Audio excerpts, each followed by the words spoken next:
Hi, MG from MG Makes. Welcome back to the shed quarters. This week we're going to be learning to turn. This is the first in several videos where I learn to turn. This is something that I wanted to do for a long time. The bug re-bit me after my trip to Record Power. Now the tools you're going to see are from Record Power, but this is not sponsored nor gifted in any way.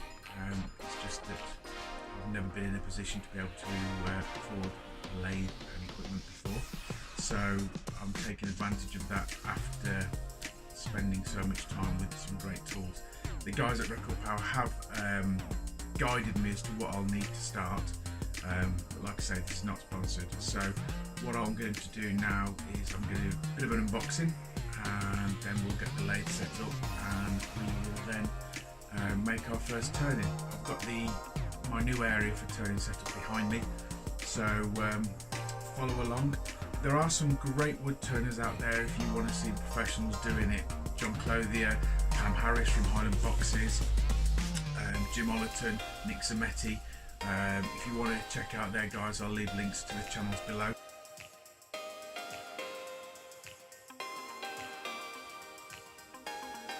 I've got a feeling this might be a little high for use, but we'll get it set up and we'll see if we need to lower the workbench, because this was what I've got here to start off with. So if it gets uncomfortable to use or is not very practical, then we'll look at redesigning the work area.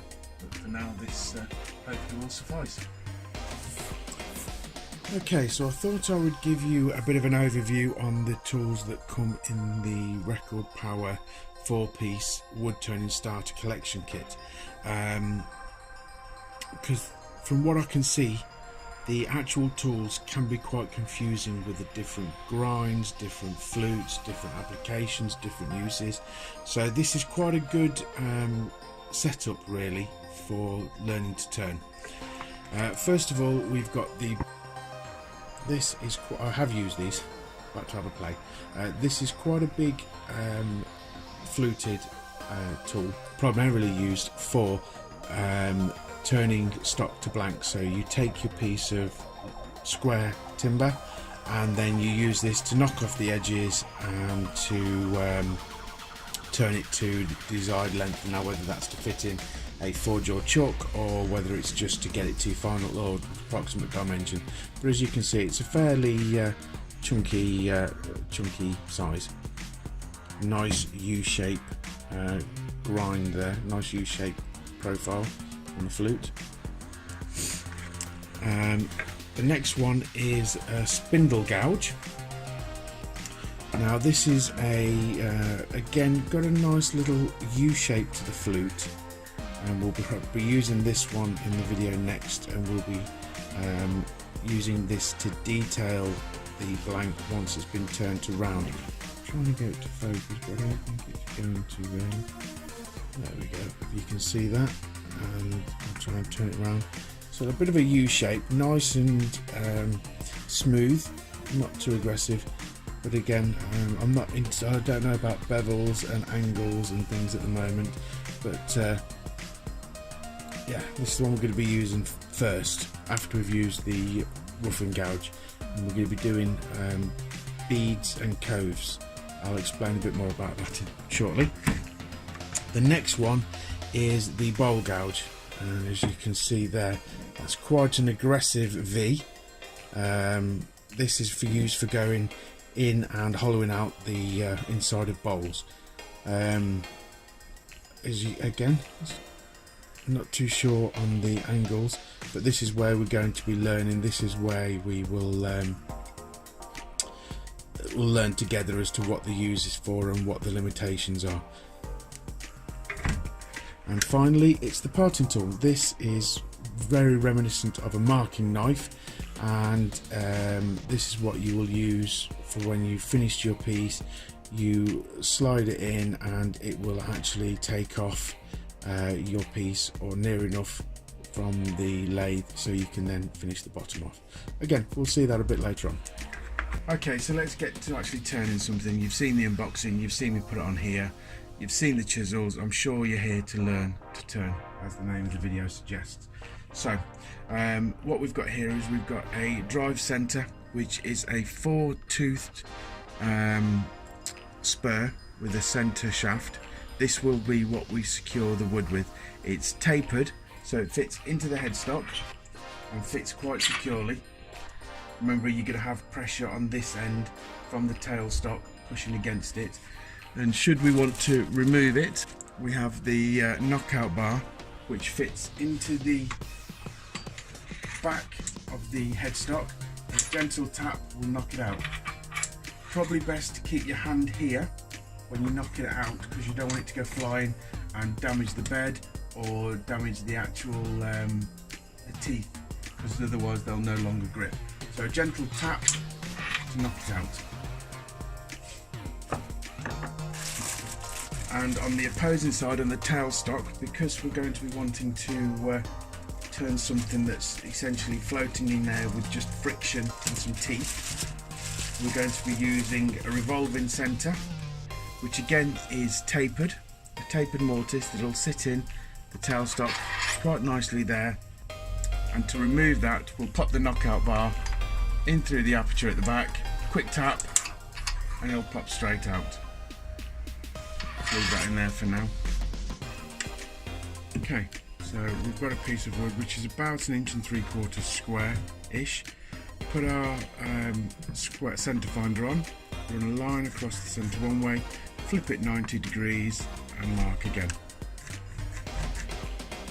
Rinse and repeat on the other end. We'll take the drive centre, place the sharp point into the centre of the cross that we've just made. A couple of taps. Make sure that's nice and secure. We'll take it, feed it into the and there. Loosen off the tailstock. Bring it up and lock it in.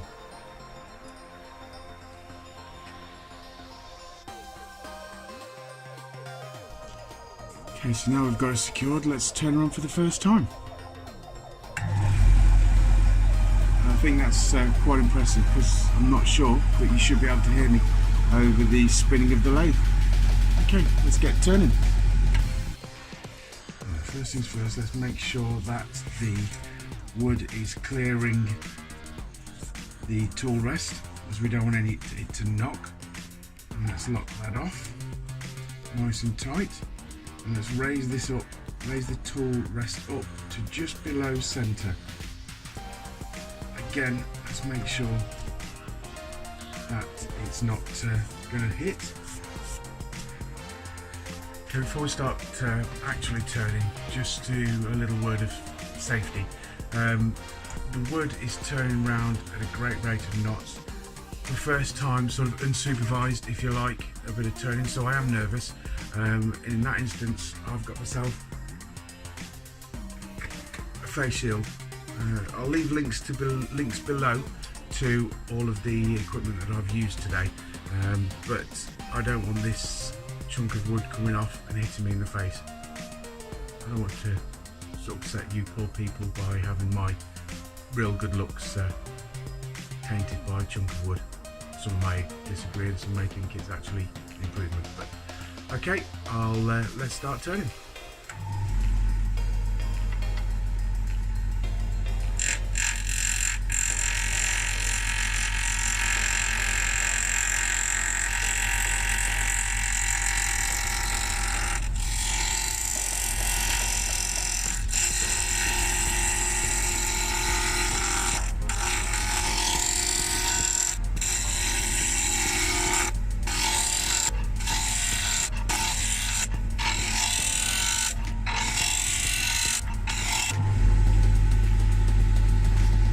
Rest the tool against it. You can hear that. I'm going to lift my arm up, slowly and methodically move along. Rest it on, lift, twist and drag across.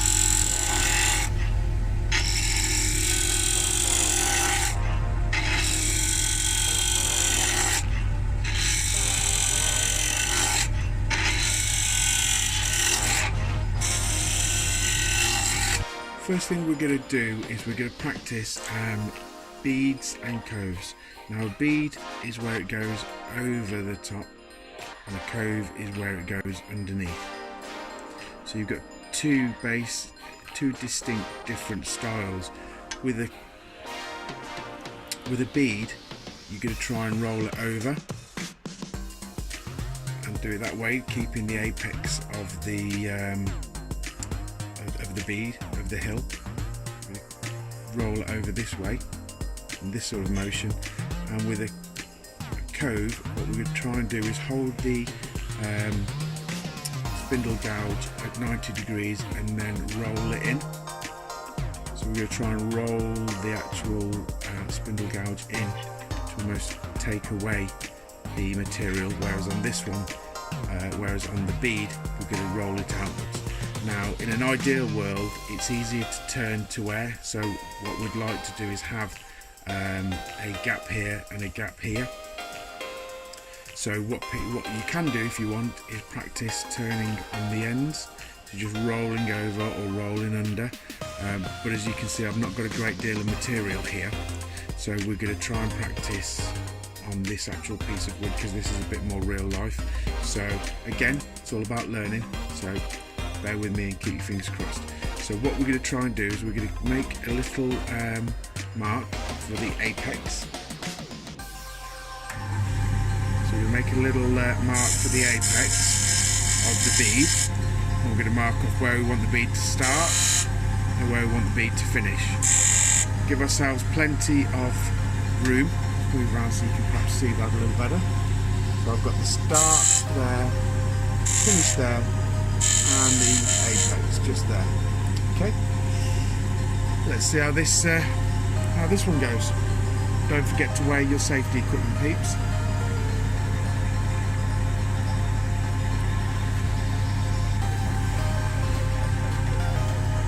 As mentioned, you know, hold it in, lift up, and turn away. Hold up and turn away. Nice and steady.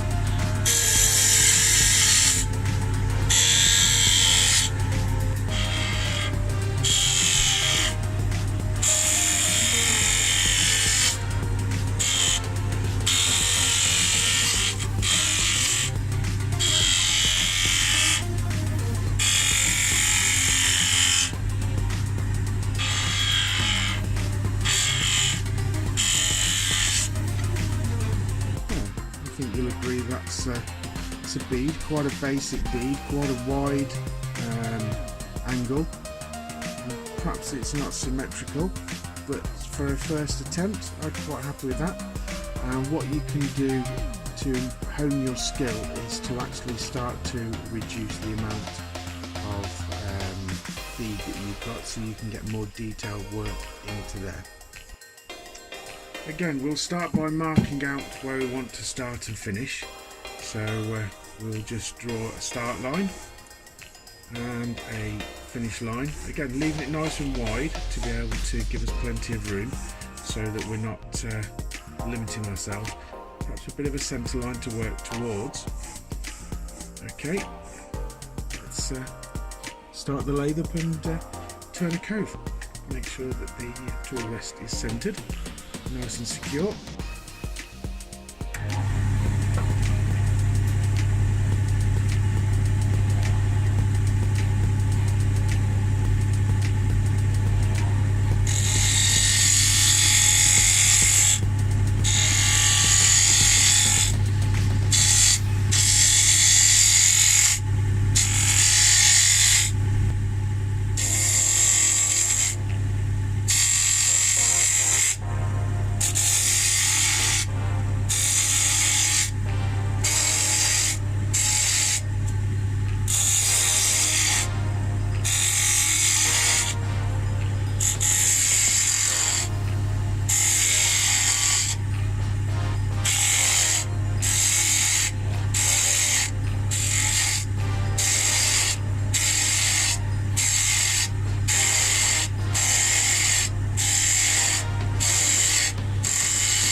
I'm really quite happy with how that's turned out, no pun intended.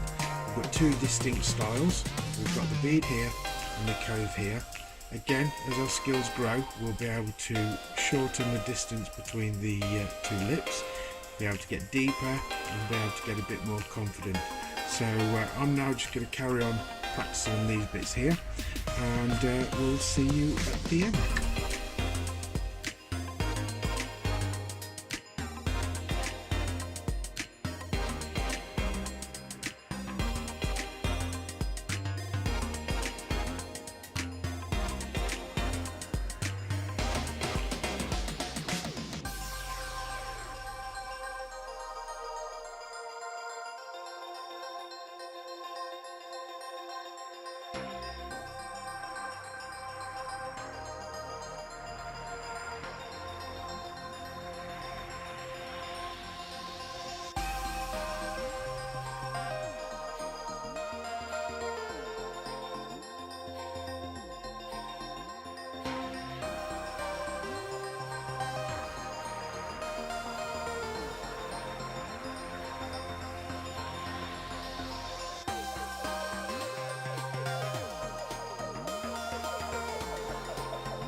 Well, I think, I'd like to say, my skills are improving. As you can see, here's the first one and the second one.